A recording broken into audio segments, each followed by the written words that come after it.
Welcome to Some Guy's Garage. I've got an old mower here I used to use. This is a curbside special. You ever go around the neighborhood and find a good old mower to use with a Briggs motor? That's what I have here. This has long since been replaced with a Honda.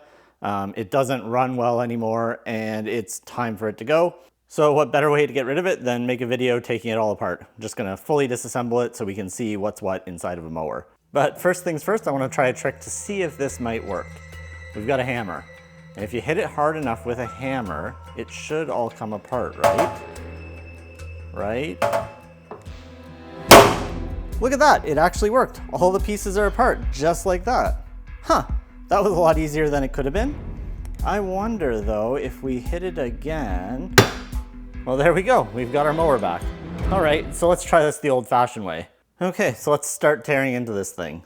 Going to start by pulling the wheels off just to get it a little more manageable. We'll disassemble the top end of the engine here more or less, then separate it from the deck, and we can take a closer look at all the internals once that's done.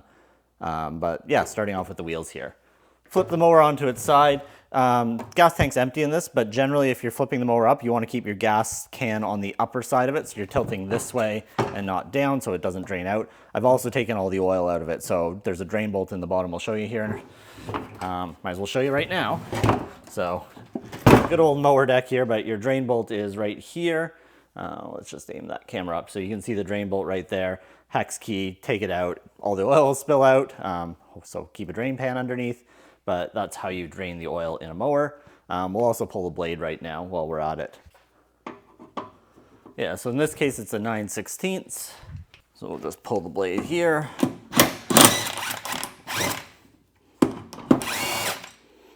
Go. So yeah, just a single bolt with this one with a plate here. The plate has a couple little locating pins that help keep it centered on the and spinning on the thing, and then this actually keys into the blade. So that's how all that comes apart. I guess while we're talking about that, the blade edge here, this is the part that you sharpen. You can see this one hasn't been sharpened in a long time, but just a grinder or a file to put a nice sharp edge on that, and then you can use a nail kind of hanging it in the middle to balance the blade after the fact. Wheels in this case are all held on by 9/16 as well, so we'll get a big wrench here and just loosen these off. And then we'll grab a ratchet to take them the rest of the way, or a cordless ratchet to take them the rest of the way. Often there'll be a lot of grime and gunk with these sort of things, especially on the underside, so can sometimes take some force. This one doesn't seem too bad. I think the wheels have been off this once before in the past. And just have a DCF 513 here. I've done a review on this, so check it out if you haven't already seen it. Just a handy cordless ratchet, and we'll pull all the wheels off. Need a deep socket there. Now we'll be able to just pull all the wheels off and get that out of the way. A few washers and other bolts in all of that with the adjustment mechanism here as well. You could probably pull those off, pop the cap off, but we're not going to go into that trouble. And there we go, all the wheels off. And the great thing about tearing stuff apart is you get free hardware. So I'm just going to fill up this container with all the nuts and bolts and washers that we happen to save from this, whatever's left that's in decent enough shape. Okay, I wasn't going to show this. I was just going to get this door for the discharge out of the way. And of course, rusty bolts on this old thing. This has stripped out. There's no hope. Obviously tried an impact first, but that didn't do it. So good opportunity to play with one of my favorite tools, air hammer. We're just going to shear this thing right off. I obviously don't need to get it apart. You could drill it. That's very typical to just drill it out, use an extractor, all that sort of stuff. But the bolt on the other side is rusted too. So instead, I'm going to throw some ear protection on and just ram this right off the chassis here. And because we're taking it apart and we don't care, we can do that. So here we go.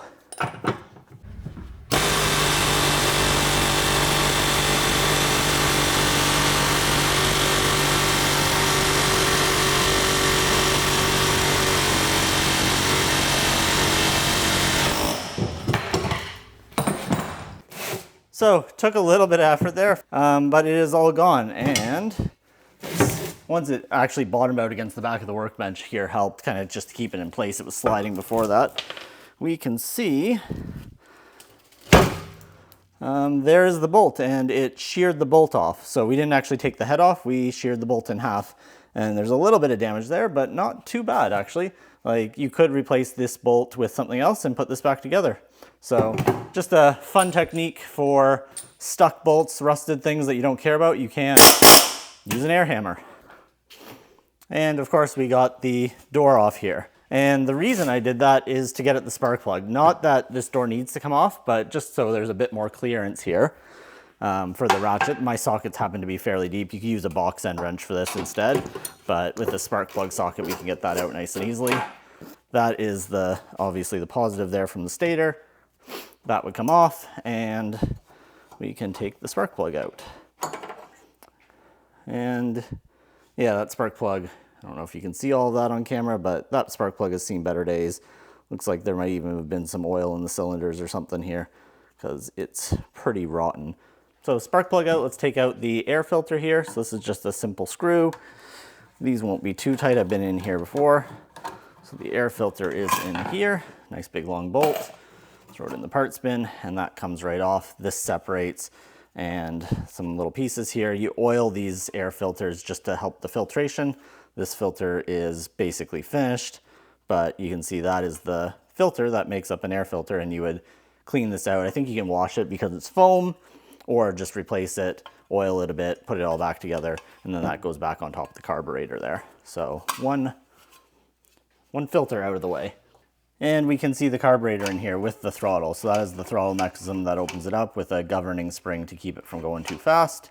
Normally this would be attached to a cable that runs up to the handle of the mower, and this part is what you're actually adjusting, which opens and closes the carburetor. But let's get the housing out of the way here and the brake system, and I can show you some of that here in a moment. All right, so brake system here, just a 1/4" bolt. What this does is when you let go of that safety stop on the handle, it actually literally acts like a brake and stops the mower from turning, and that's what shuts it off as well, basically stalls it out intentionally.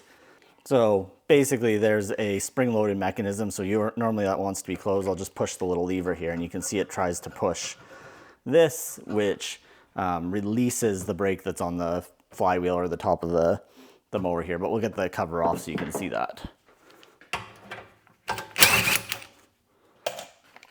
Just a few cover or bolts holding on the cover here.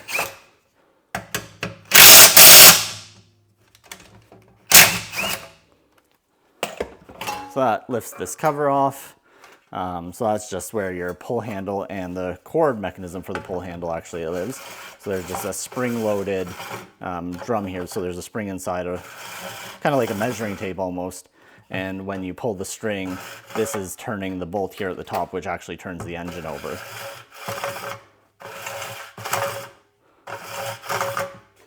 But now that that's off, we can actually see the brake mechanism here. So this rides on, like that's the actual cylinder that would turn all the way through down to the, or I guess I should say crankshaft. That's the crankshaft that would turn all the way down through the blade.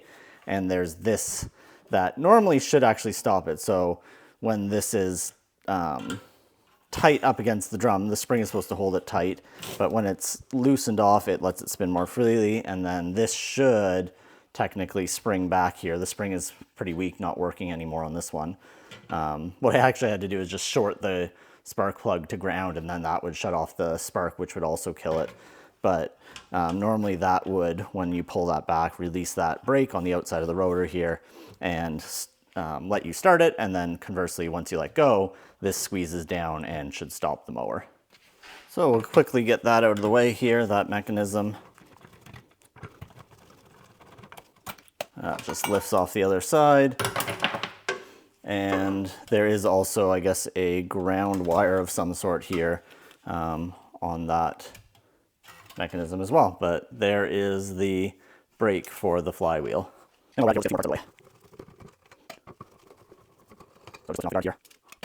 And you can see the flywheel mechanism actually turning the cylinder right now.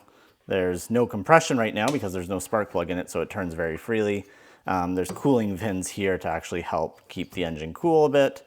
And also a little bit with the governing mechanism here. You can also see the stator, or the thing that actually drives spark. So as this is spinning, it's passing different sections here on the flywheel. Pardon if I use the wrong language for any of this. Everybody has their different terms. I might be completely off base, but while we're turning here, that is what's driving this coil, which actually puts power into the spark plug and makes it actually fire on sequence the timing of the engine as it's rotating there. So when the cylinder comes up to top dead center, so cylinder actually runs this way, like up here in the cylinder head this way, and that's the crankcase. But as it's going up and down, you want the spark to actually ignite at the same time as when it reaches the top of the cylinder, and that's what all of this timing is for here. All right, so next let's get the carburetor off. We're just gonna start by getting a few things out of the way here. Pull this.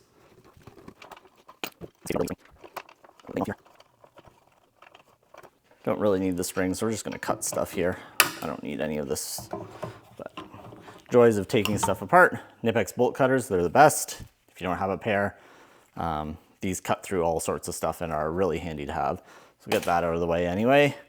And then we will pull the carburetor itself off the fuel tank here. And then one more bolt right here. Get that out of the way. Keep going here, keep pulling all the various parts of this apart.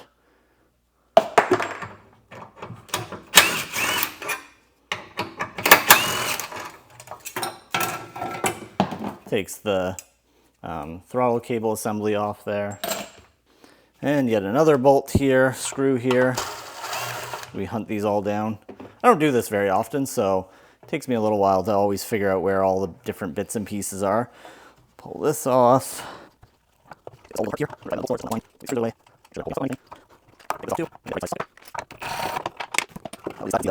So the fuel tank comes out. There's a gasket here on the fuel tank. That's that, and that's where the fuel pickup tube is. Just a little spacer, the thing that came off that end. And so with that off, that's the carburetor. So you can see here where the actual, let's see if I can get a close enough shot, the throttle valve there is, and that's what's actually connected to the throttle and that governing spring. This is that adjustment screw for the carb, so to control kind of your air-fuel mixture, you use that screw there. And there's all sorts of, you know what, I'm not even gonna try and explain this. I'm nowhere near qualified. Go check out Destin on Smarter Every Day. His video on carburetors goes way more into detail on how these things work, but it's a pretty interesting piece of engineering that makes all of this work the way it does. And with the carb out and the fuel tank out here, not much to say about a fuel tank. All the stuff for the carb to melt. There's a little bit of, I don't know if you can see, a little bit of rusty varnish left in there, but otherwise the fuel tank's basically empty. So fuel tank's off. So just flip the mower around, found that other bolt we sheared off, so you can see the other side where it's sheared off. Okay, and next let's see if we can unscrew the muffler here. Sometimes these are really tight. I got a big pair of channel locks on it. Oh, easy as pie. Okay, so no big deal there, and we can unscrew the muffler from the exhaust side of the mower. So that's the exhaust side of the head, intake side on the other one where the carb was here, and that's just a little baffled muffler there to try and quiet down the mower just a smidge versus having it wide open. And then just one other thing on this side of the mower is the oil fill cap. So if you're ever filling the oil in your mower, it goes in this side of it. You can get it this with even all the other covers on. And there is a small dipstick here. So I've already emptied it, but you want your oil level to be in that range. And you thread it all the way in to check on this one. So it says thread in to check. So when you're actually looking, you go all the way down, all the way back off, and then would check your oil level that way. Okay, and then we'll just pull a little bit more off here. We're getting to the point where we're going to have to separate the mower body from the actual engine here itself, but we'll take a few more things off first here.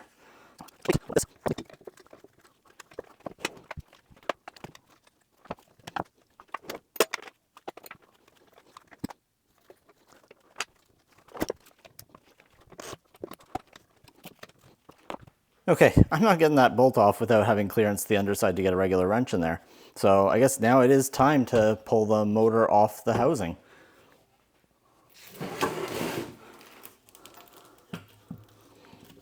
We'll see how well this goes, see how rusted in place everything is here.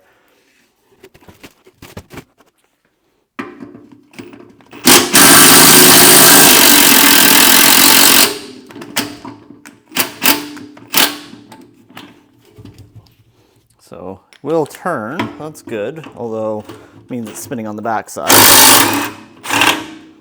That one is sort of free, and then that one will probably be free from the top side. So we've got a wrench on the other side there. That one came out, not too bad. Get a wrench on the other side of this one. Yeah, that came apart. Not so bad. Not bad. This is the old DCF 890, not the, I have the 923, the larger, newer. Let me show you here. I have the newer 923 compact. Sometimes I still like this one. This is the same as the old 887 impact drivers as well. And there's just something about, these ones were the first 20 volt DeWalt's that I had, the 887, 890 sort of series stuff. And for lighter things, this is just, it's more finesse maybe than the 923, which has a little bit too much guts that sometimes it just makes a mess of everything. And this will stall out first and not make as much damage. So I do tend to use this one quite a bit more than you'd expect. So that's two of the bolts there. Washers are all split, but we've got another one to go that I'm gonna have to see where to get access to it here. Okay, so this one is just threaded on the other side, so, and this is probably all gonna fall apart on me here as I do this, but we'll see what happens. And there we go, the motor is free. And little old 890, I think these are like 180 foot-pounds or something like that. They still do the job. They're not that bad. I can actually pull lug nuts with this, although it does struggle a bit. But anyway, that is the mower deck free from the actual engine. So we'll pull that out of the way. And there we go. The little engine here that could, well, couldn't anymore, is all free. And the 2 or 3 bolts there, I guess 3 bolts, 2 with nuts, that's what's holding it on. And I should hopefully be able to get at that one little bolt there now that I couldn't get off before. Yeah, so just got to get the wrench in the right orientation. There we go. And we can actually loosen this off.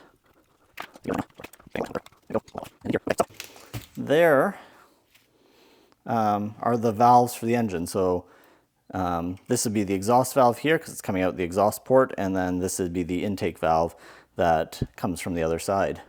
So call that your valve covers, I guess you could say. It's oil filled, and there's your 2 valves. This will be the intake valve, this will be the exhaust valve, and the springs there within. Let me see if I can get you a little closer here, just so you can see in there. But exhaust valve, intake valve down in there. Okay, so next let's pull the cylinder head here. So all these bolts on the top to pull the head of the cylinder off. Go with 1/2 inch here. Let's start pulling these off. 1 bolt, 2, 3. If you're actually doing this to rebuild your mower, you get rid of all this gunk and dirt and junk before you start doing this. Clean everything up. 4, 5, and off falls the cylinder head. So, oh boy, lots of buildup here. Where's the screwdriver there? So all sorts of carbon and disgusting sludge buildups on the top of that. And you can see there the 2 valves as well. So not much to the cylinder head, just a cast piece of aluminum it looks like. And that's your spark plug hole there in the middle. Cylinder goes on this side and your valves are there. And if we turn the engine over here, because this should still turn, if I can get it up off the ground here, and we're not locked up, you can see, so actually while we're at it, there's the cylinder head gasket. So if you're ever replacing the gasket, it's just between those. But you can see here now, as it goes through its strokes, this is a 4-stroke engine.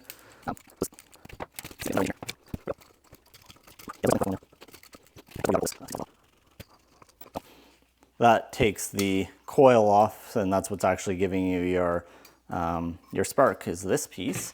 But with that off, let's try turning the crank again here. Are we a little smoother now? Yeah, so we're smoother now.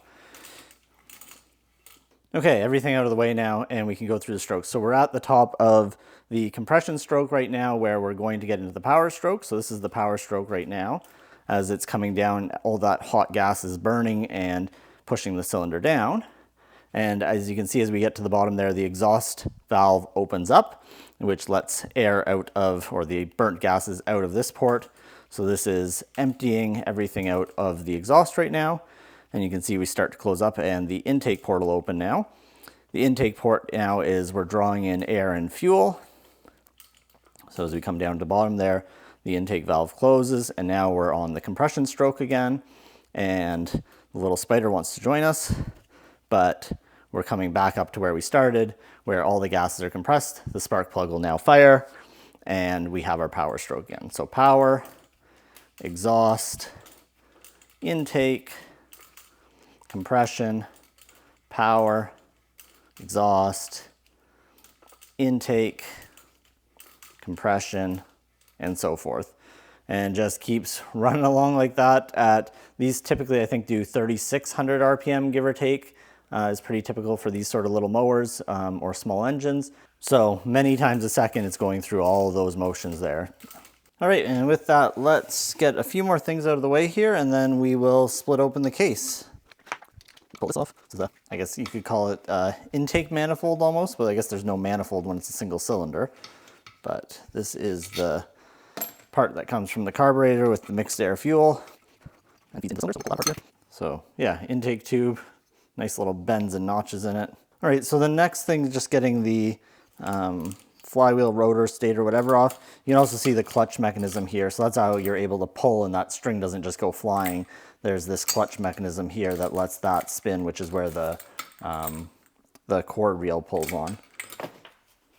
And actually, there you go. There's the clutch mechanism. A few ball bearings, looks like 5 of them in there. And that just, as it rotates in there, the balls can only let it go one way as they sit into the notches down there. Oh, sorry, 6 of these little ball bearings. Yeah, so there's the 6 little ball bearings that sit in that clutch mechanism. Now, if I'm not mistaken, you have to use a puller on these. I'm gonna go grab a puller here and get it set up, and I'll join you back here in a minute and we'll give that a try. I'm fairly sure that is how it works, but I've only done this once before tearing apart a motor and it's been 10 plus years, so hold on a second. All right, so I've got a puller set up here and I'm not sure if this is gonna work, but we'll see what happens here. I'm gonna move this to the vise where I can get a better grip on it. Okay, over in the vise here, and with hopefully a better grip on it, let's see what happens.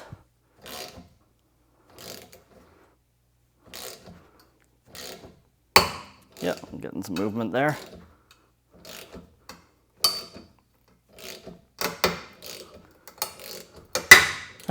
Nope, tearing the whole thing apart. What the heck, eh? Might as well keep going now. Yeah, so we just split the casting entirely there.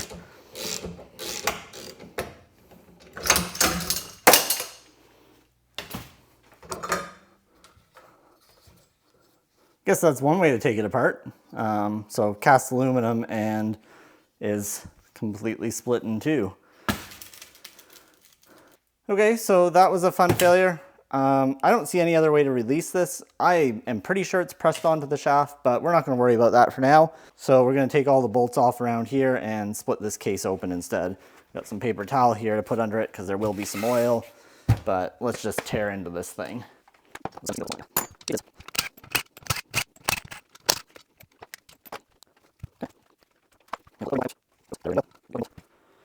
At this point, I'm going to switch to some nitrile gloves before we crank this thing open. Okay, I think I've got all the necessary bolts out of it at this point. So we should be able to knock this apart. Nothing, just got to hit it harder. If in doubt, always hit harder. Almost there. Just flip it over here from the other side.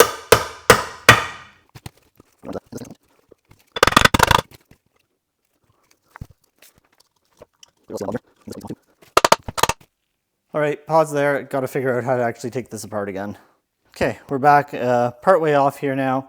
I got it all figured out, but this does pull off. So it was one of the two sides anyway that does actually pull off. So I was using the gear puller. I took the lawnmower bolt and put it back in part way, drilled a little center point for the puller here to sit on, and then this all just kind of lined up like so. Just loosen it off a bit more to get it to catch. So I got all those on there like that, tighten it down. I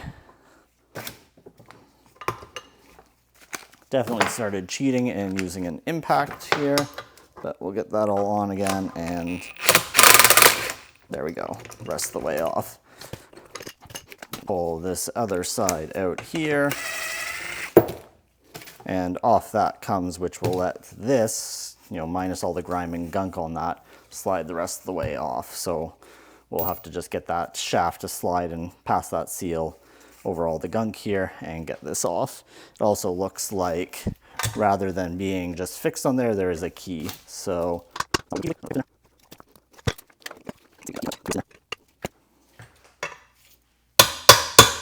there we go.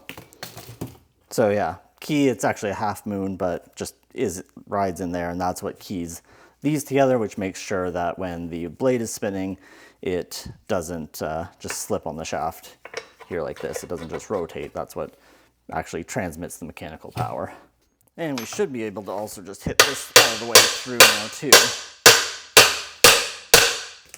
Put a little hearing protection on.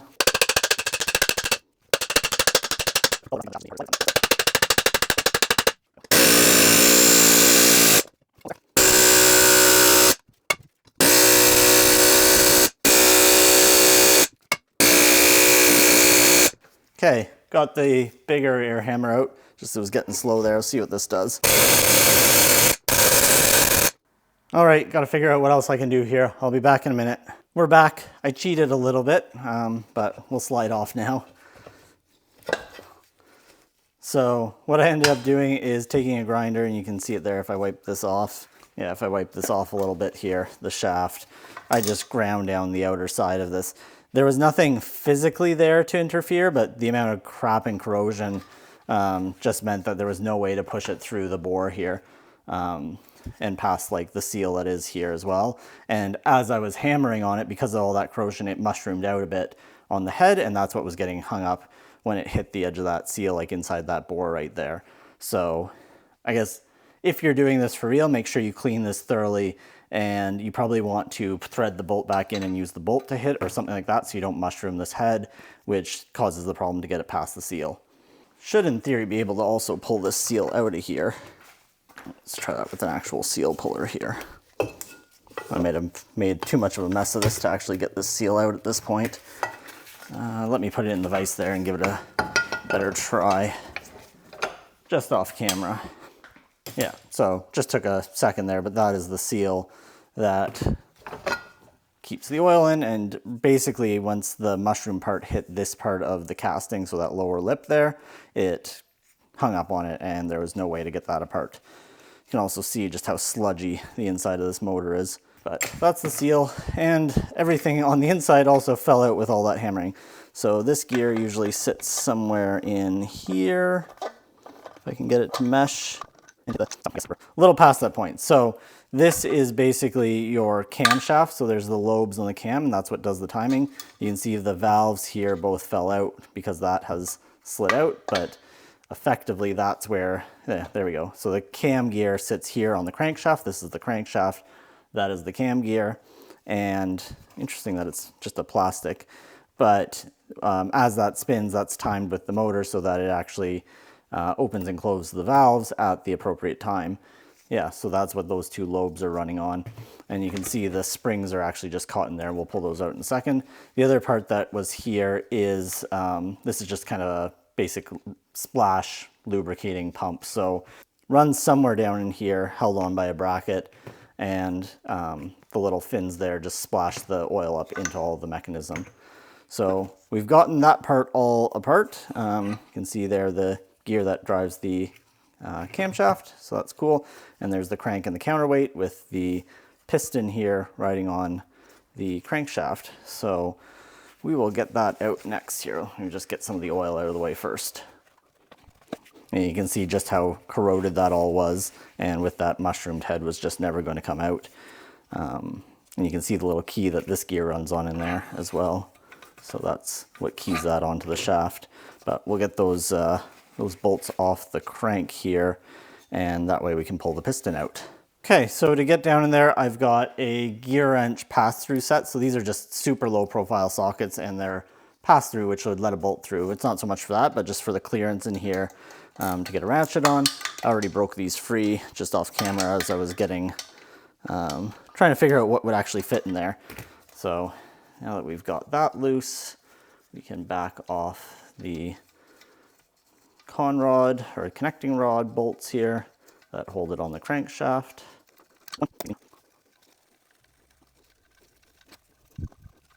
It's not the proper way to do it here, but we are just going to give that a little bump.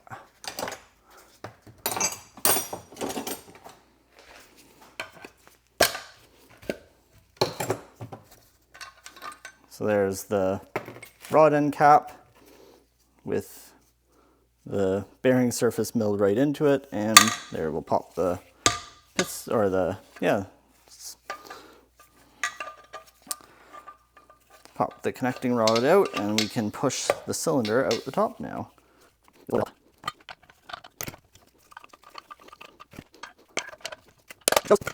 I'm sure they have a way that they assemble these and it's a lot easier, but with a normal engine, usually you take your oil pan off the bottom, but because this is on the side in line with the crankshaft, it makes it a lot more difficult. Like you're not just unbolting everything, like all your main caps and bearing caps off, like you're not just unbolting all these and then having clear access all the way through. But we have the piston out. So there is the piston. Obviously this normally is here like this, one way or another here, probably this way, yep. And you can see all of the piston rings all the way around the outside here. So there's 3 of them on this, and you can see your gaps, all these. And normally when you'd install, you squeeze that down with a piston rig compressor, then slide that into the cylinder again. So if we look here, we can see now the bore of the cylinder, and a little bit of scoring on this, but overall not too bad. You can see just down here probably, I don't know if the light will show, but some scoring on the side of the wall there. But otherwise not in terrible shape, other than all the gumminess that is all over the inside of this engine. And especially see it all over the valves here. And speaking of valves, let's get those out now. So we've already pulled the camshaft off, so there are just retainers that are actually on these that we need to slip off to get the piston rings to release. So normally, those valves go here. Normally these valves, they're sitting in here and they're pushing up on those, but there is a retaining clip on the bottom that keeps them from sliding out. Sorry, silly mistake here. These aren't actually the valves. These are what rides on the cam lobes to actually lift the valves. So your push rod, so to speak. Yeah, not valves. But we'll try and get these valves out now. They're a funny little collar that kind of slips in, and they're always a fiddly thing to do without the right tools for it. But if you compress the spring down with either a pry bar or something, should be able to wiggle these off here eventually. Okay, so just going to get the valve springs off. I already kind of half pulled one. Had to remind myself how to do it here. Just need to grab that little ring that's in there now. But we can just pry the spring down here.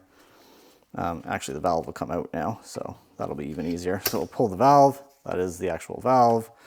And then carefully, without making the spring fly all the way to the moon, we'll just slip this out here. And there we go. That's one of the valves out.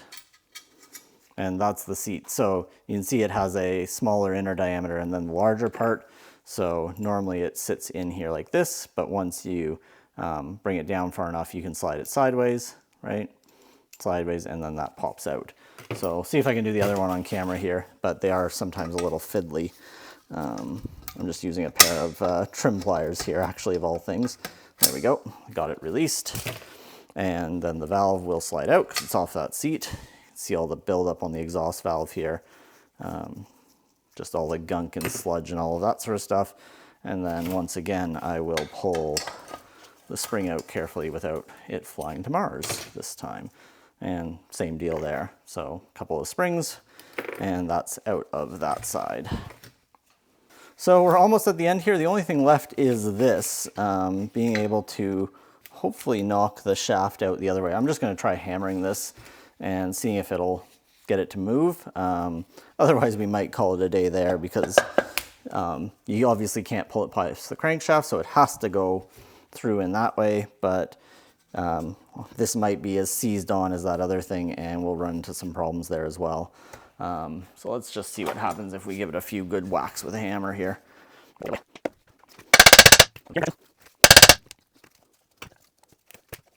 Actually, maybe before we do that, let's try the puller on this outer piece. Let's see if we can tear that out first. Need like 8 hands to put a puller on. If anybody has some tricks, let me know in the comments below. Okay, we're gonna try a smaller puller on this. So I've got a smaller 2-jaw here that just won't be as awkward to line up.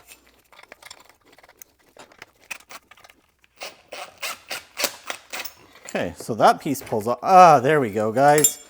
Of course, there's a big bolt on there. No wonder this did not pull off. Now, hopefully we didn't screw that up enough that we won't be able to get it. Okay, let me know. How many people were yelling at me while I was using the puller on this without pulling the bolt? I want to know in the comments. Like I said, haven't done this too many times. The bigger DCF 891, so the mid-torque here. Let's give this a go. I did do a comparison video on this versus the 894, and it's worth watching if you haven't seen it already. Just get that. Oh yeah, easy peasy. So that gets that bolt off. And now this should actually slide out relatively easily. Might have made a bit of a mess of it, but we'll give it a couple of hits here and see what happens. Yeah, there we go. So that gets the rest of that off in 2 pieces, not 1, but that was kind of fun anyway. And out will come the crankshaft. So there is our crankshaft. The little key for the gear there, the key where the piece that holds this guy, that holds the blade on, is right there. And then I guess, yeah, this is on that shaft, and the crankshaft rides right here. So that's the crankshaft, and then this, short of that tube probably being pressed in, is all just one big cast and machined piece of aluminum. There we go. So I've got one heck of a mess here. Let me get cleaned up and I'll be back with you in just a moment. All right, there are all the parts that make up the lawnmower. So some people might ask, could this lawnmower have been saved? And the answer is probably yes. Give it a new spark plug, possibly pull the cylinder head off, clean the valves and stuff like that to get some better compression and sealing there, and fix the brake that was on the flywheel here. Might have been salvageable, but it hasn't run well in a very, very long time. Oh, and maybe a carb cleaning, or even just replace the carb as a whole. But it was in rough shape, the deck is rusting out, and there wasn't much saving. I'd done a few services on it, and just every year it was giving me troubles, hence picking up a new mower.